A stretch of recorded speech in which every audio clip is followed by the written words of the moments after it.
Welcome back, everybody. I got LD with me for this one.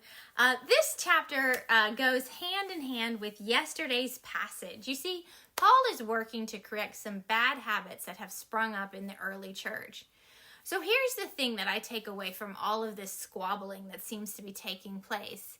It is a caution to people about pride and self-elevation.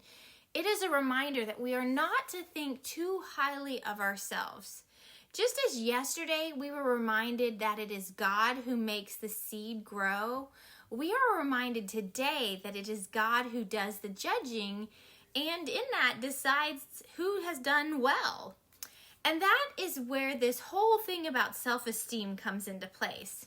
We often, and I do this as well, I'm just as bad at this, we often allow the world to inform us on how we are to feel, especially on how we are to feel about the work we are doing for God or with God. We might let someone puff us up with compliments or flattery when we've done something well, and then we start to think we're really important.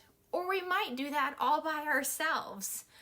Or on the other hand, we might beat ourselves up when we perceive that we have done something poorly, or somebody might even shame us for something that we've done. One of the biggest examples I can think of in the church is people who say they are not good at praying. Who says you're not good at praying? This is not up to any person to decide. God is always listening for your prayers.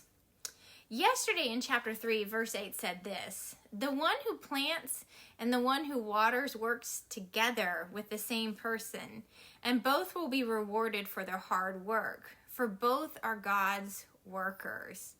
I think that's really a profound statement. And again, this chapter 4, is a caution against forgetting that we are all working together for God, and that we are not to judge others or ourselves either too highly or too lowly while we are doing this work.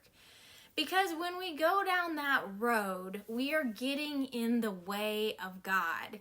We start making it all about ourselves, and we forget that it's all about God. In the opening, I wrote about what Paul said, and it is to be the heart for us as well. He said, "As for me, it matters very little how I might be evaluated by you or any human authority. I don't even trust my own judgment at this point.